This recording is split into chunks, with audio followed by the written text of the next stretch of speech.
Hey guys, my name is Donnie and welcome back to the channel, and I hope that you are doing well. In today's video, I plan on closing all of these cavities with some doors, and this is how I'm gonna do it. So the first thing I want to do is close up that part of the motorhome. Now I need to make a frame onto which this panel is gonna go. That's gonna become the door after I've trimmed it to size, and it's gonna fold downwards, and then I can make, at a later stage, make the boxes on the inside, because this is going to become some more storage compartments. And guys, I've decided on using one large door that can open up, and I can then separate the inside to different cavities if I want to. And I've gone ahead and put that square tubing in position just to visualize the height and where everything is going to go.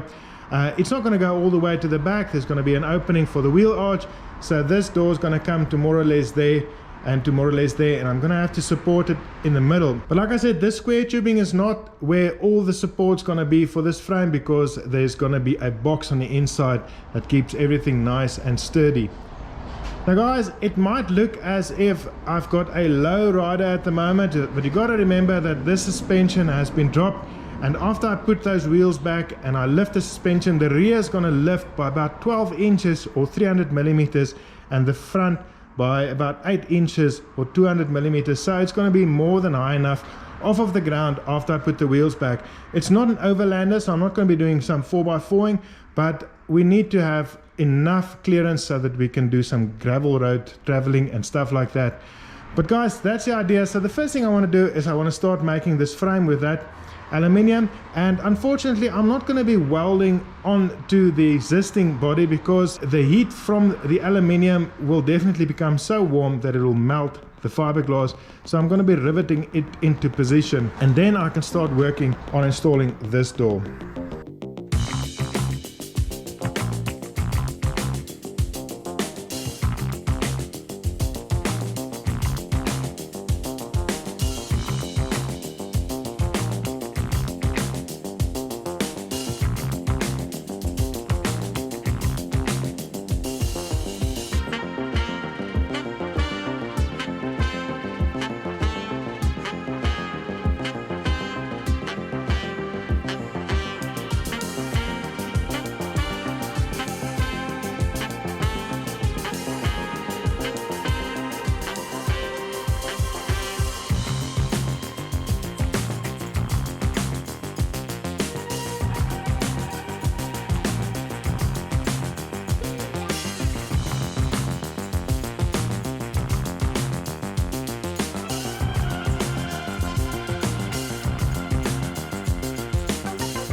Alrighty guys, check it out. I've gone ahead and made a frame onto which the door is going to go, and I also went ahead and did the other side of the motorhome.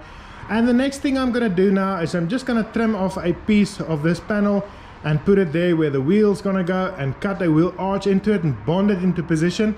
And after that, I'm going to use the rest of this panel to make the actual door that's going to fit in this cavity. And guys, a door needs a hinge, and I went ahead and I bought plenty of these plastic heavy duty hinges that they use for 4x4 application. But guys, I decided that they aren't going to work for my application, so I went ahead and I bought a stainless steel piano hinge, and I think it's going to be a much better fit. So I can put the piano hinge all the way from that side to that side, onto which the door is going to hang, and then it's going to flip downwards and upwards. And I also went ahead and bought these nice locks.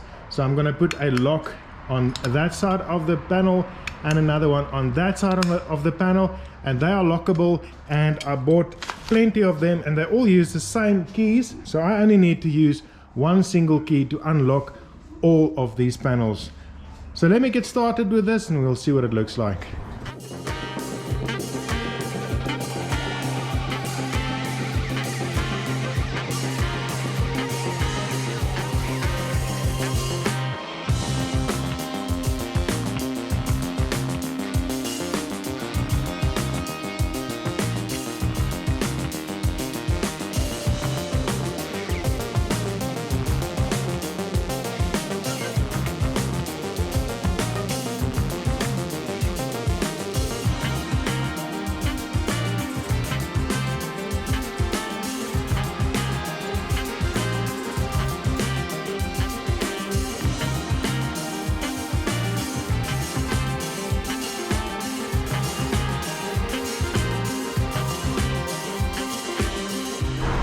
Alrighty guys, check it out. I finished installing this door and I also did the other side. I'm just waiting for some of that Sikaflex bonding agent to dry, and then I can show you what it all looks like and how it works.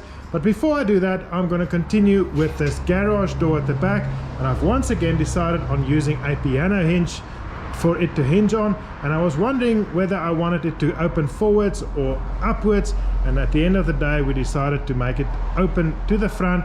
It's just more reliable that way, and well, there's not really much more to say about it. Let me do that quickly and we'll see what it looks like.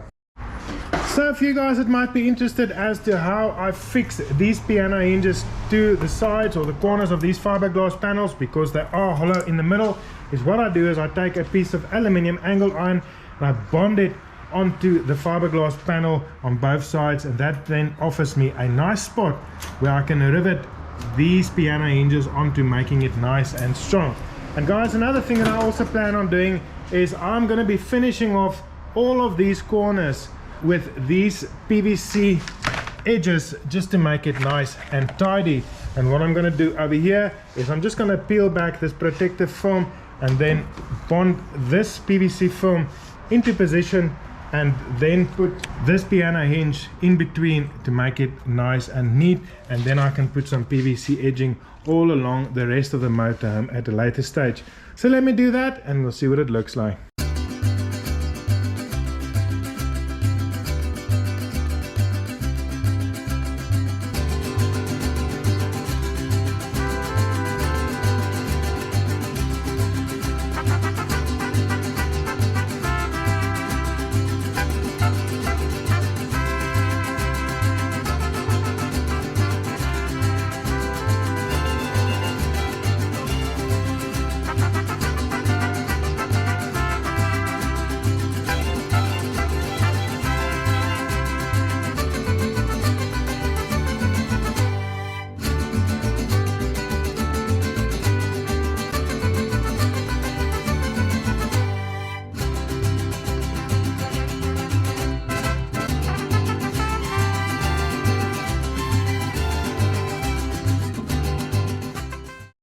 Alrighty guys, check it out, one more door has been installed, and now you can see how these PVC edgings hopefully are going to look throughout this project to finish everything off. And I've got the locks installed and they work well, and I can now just put some rubbers on the inside to make it nice and dust proof. But this part of the project is now finished.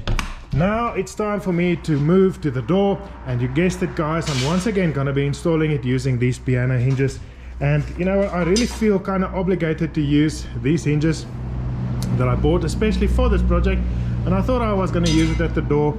But guys, these piano hinges really look so nice and tidy and neat that I'm going to use that for the door. And if there's any reason why these hinges should rather be used instead of the piano hinges, I can just remove them at the later stage and then drill new holes and install these hinges. But for now, it's going to be the piano hinges. Let's get going.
Alrighty guys, check it out, one times door has been installed and the fitment is pretty sweet and it is working well. And now the last piece of this puzzle is to put some sort of a locking mechanism onto this door. And guys, I could have gone for a simple solution, but what's the point if I could overcomplicate things? And what I've gone and done is I've salvaged this original lock off of the old Iveco, and maybe if I could retrofit that onto that door, it's going to look pretty sweet. And also it uses the same key as the one that is in the ignition, so I'm going to have one key to open the door and start the vehicle, and then I can retrofit this latch and catch on the inside, and I reckon the results might be pretty sweet. So let's get going.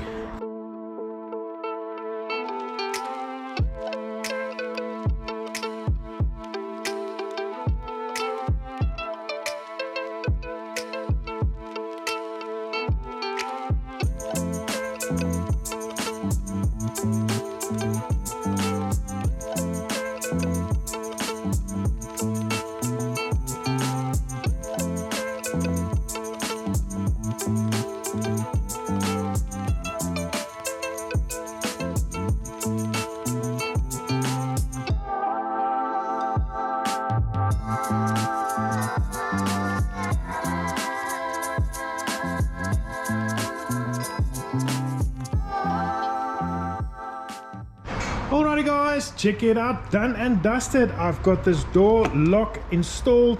I made this bracket out of 3mm aluminium, and I got this locking mechanism installed onto it, and the catch is over there. And guys, it is working pretty well. I'm still going to be doing some finishing off on the inside. There's a lot that needs to happen, and the window and everything that needs to be installed, but at least now it's lockable with the same keys that starts the vehicle. And guys, I've also went ahead and installed that last panel over there, and that is quite significant because it represents the last panel on the exterior of this whole motorhome, because now guys, I have finished installing every last part of the outside of this motorhome. There's still a lot of finishing that needs to happen, like those PVC edging that needs to happen over there, and I'm also gonna cut the rear at an angle just for some extra ground clearance. But apart from that, everything is done now, which is amazing. So guys, that's going to be it for this video. I must say that I'm quite fond of this angular look that is happening over here. I don't know what's going to happen or how the look's going to change when I start installing windows, but that's going to be it for another video, because for now I'm done. Thanks for watching. See you next time. Cheers.